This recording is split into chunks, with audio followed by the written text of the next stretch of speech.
Company secretary in employment and in practice. पहली बात तो कंपनीज एक्ट 2013 की बात कर रहे हैं हम लोग, ठीक है। और एक्ट में डेफिनेशन का सेक्शन क्या रहता है? सेक्शन 2 रहता है। और मैं चाहता हूं तुम सोचो, 10 साल की उम्र में तुमने बोर्ड में लिखा कि तुम आगे चलकर डायरेक्टर बनना चाहते हो, तो 2 सबसेक्शन 10 हुआ बोर्ड ऑफ डायरेक्टर्स। फिर जैसे तुम ग्रेजुएट हुए, तुमने एमबीए किया, ऐसे सोचो, उसके बाद तुम सेक्रेटरी बने। वैसे सीएस भी क्या सोच लो, 24 साल की उम्र में तुम कंपनी सेक्रेटरी बने, 10 साल बाद तुम कंपनी के डायरेक्टर बने, उसके 20 साल बाद तुम कंपनी के मैनेजिंग डायरेक्टर बने, उसके 40 साल बाद तुम्हारा जिंदगी खत्म हुआ होल टाइम डायरेक्टर, और तुम अपनी क्रिकेट टीम के की प्लेयर हो, तुमने लगातार 2 इनिंग में 51 रन। तो ये सेक्शन भी तुम लिखोगे, लेकिन अभी ये तो मैंने सेक्शन लर्न कराने का टेक्निक बताया। तुमको 2 सेक्शन रेलेवेंट है इस क्वेश्चन में, कंपनी सेक्रेटरी 2 सबसेक्शन 24 और की मैनेजरल पर्सनल 2 इनिंग में 51, 2 सबसेक्शन 51। अब जब तुम सीएस का क्वालिफिकेशन हासिल करते हो तो तुम्हारे पास 2 ऑप्शन है, एक तो जॉब करो या एक COP low, certificate of practice. Certificate of practice लिया तो जैसे सीए ऑडिट करते ना दूसरे जगह पे, तो आप जॉब फुल टाइम जॉब नहीं कर पाओगे, फुल टाइम नहीं कर पाओगे। जो जॉब करता है वो प्रैक्टिस नहीं कर सकता। समझ में आ रहा है? तुम पार्ट टाइम कहीं पे लेक्चर दे सकते हो, पार्ट टाइम मतलब विजिटिंग फैकल्टी के तौर पर जा सकते हो, बट तुम प्रैक्टिस भी कर रहे हो और जॉब भी कर रहे हो, दोनों नहीं पॉसिबल है।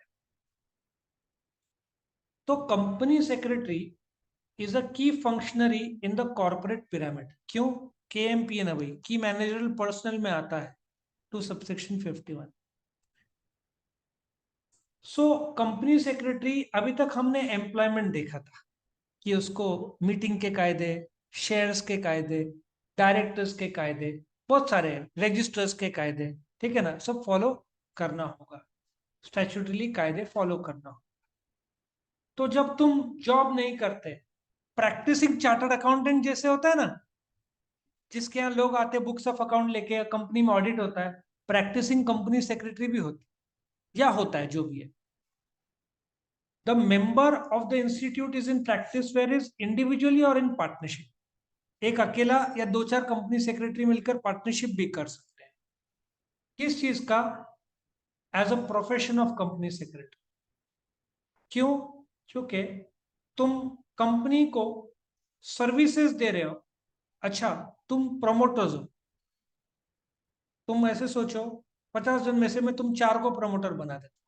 तुम 4 कौन हो? प्रमोटर्स हो। भाई तुमको ज्यादा नॉलेज नहीं हो, तुम साइंस के बंदे हो, तुम्हारा केमिकल का तुमको आइडिया आ गया, तो तुम किसके पास जाओगे? कंपनी प्रैक्टिसिंग कंपनी सेक्रेटरी के पास जाओगे, बोलोगे रजिस्टर कैसे करना है, तो वो तुमको सर्विस देगा। देखो, फॉर्मेशन के लिए कौन से 2 डॉक्यूमेंट लगेंगे?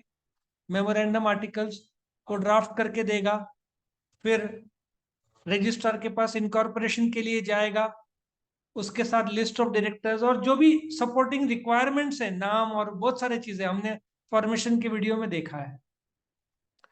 फिर एमॉलगेमेशन, 2 कंपनी मर्ज हो रहे, वोडाफोन आइडिया, या रिकंस्ट्रक्शन, कोई घाटे में है, रिकंस्ट्रक्शन कर रहा है या रीऑर्गेनाइजेशन कर रहा है, दो, या तो कंपनी डिसॉल्व हो रहा है, बंद हो रहा है, या शुरू हो रहा है, बहुत सारे कंपनी के संबंधित कायदे हैं। इसके प्रोसीजर, अच्छा क्यों प्रोसीजर? कंपनी कायदे से शुरू हो सकता है और कायदे से खत्म हो सकता है, दूसरा कोई ऑप्शन नहीं है। कायदे से शुरू हो सकता है और कायदे से खत्म होएगा। तो सर्विस कौन कौन सा? फाइलिंग, यदि कंपनी में डायरेक्टर्स चेंज हुए तो तुमको मिनिस्ट्री ऑफ कॉरपोरेट अफेयर्स के पास, के यहाँ पे ऑनलाइन सबमिट करना पड़ेगा 30 दिन के अंदर की स्पेशल रेजोल्यूशन पास हुआ। यदि कोई स्पेशल रेजोल्यूशन है, मतलब कंपनी का नाम बदला, तो रजिस्ट्रार को इन्फॉर्म करना पड़ेगा। डायरेक्टर्स में बदला हुआ तो फाइल करना, रजिस्टर करना, वेरीफाई करना documents, forms, application, annual return. Help तो लगेगी ना। तुम बिजी हो, चारों तुम साइंस के बंदे हो, तुमको कंपनीज का ज्यादा पता नहीं है। प्रैक्टिसिंग कंपनी सेक्रेटरी के पास गए, तुमने बोला कि हमको ये सब सर्विसेज दो, उसके वो चार्जेस लेगा। उसके पास एक्सपीरियंस है, उसने जॉब किया, आर्टिकलशिप प्रैक्टिस किया, अभी खुद का प्रैक्टिस है उसका। शेयर ट्रांसफर एजेंट, एक शेयर दूसरे को बेचना है तो रजिस्टर में भी चेंज होता है।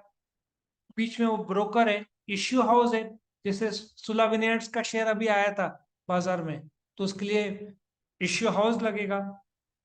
कंपनी में सेक्रेटरी ऑडिट भी होता है। तुमको एक शॉर्ट नोट है आगे सेक्रेटरी ऑडिट का। सेक्रेटरी ने जो कामकाज किए ना, सेक्रेटरी ने नोटिस बराबर भेजा कि नहीं, मीटिंग बराबर, नोटिस के कायदे 21 डेज, कोरम आधे घंटे के अंदर, चेयरमैन 15 मिनट के अंदर, ordinary resolution, special resolution, minutes, कितने सारे कायदे। एनुअल रिटर्न, वो ठीक से फॉलो किया कि नहीं, उसका ऑडिट भी तुम सर्विसेज ले सकते हो। ऑफ कोर्स उसके वो चार्ज लेगा। सो जॉब करना अच्छा क्या प्रैक्टिस, वो तुम्हारे चॉइस पर निर्भर है। तुमको लगता है यार ऑडिट में सिग्नेचर बहुत जवाबदारी है, तो तुम जॉब करो। और तुमको वैसे भी कंपनी सेक्रेटरी का प्रैक्टिस थोड़ा चैलेंजिंग होता है, क्योंकि सब कंपनी में फुल टाइम कंपनी सेक्रेटरी होते नहीं है। यदि 5 करोड़ का शेयर कैपिटल चाहिए, लिस्टेड कंपनीज चाहिए, बॉम्बे सब जगह में तो बड़े बड़े कंपनीज रहते हैं, नासिक में छोटे छोटे फैक्ट्रीज है, वहां नॉर्मल सेक्रेटरी होते हैं। कंपनी से 5 करोड़ से कम शेयर कैपिटल है तो तुम एमकॉम भी अपॉइंट कर सकते हैं सेक्रेटरी। 5 करोड़ के ऊपर तुमको सीएस क्वालिफाइड चाहिए ना, तो तुम एमबीए अपॉइंट करो एज कंपनी सेक्रेटरी, कोई दिक्कत नहीं है। लेकिन लिस्टेड कंपनी है तो आईसीएसआई द्वारा एग्जाम लिए हुए सीएस पास कंपनी सेक्रेटरी लगेगा। बट छोटी कंपनी है तो तुम नॉर्मल एमकॉम को चुनो, एमए को चुनो, जिसको नॉलेज है कंपनी का उसको चुनो।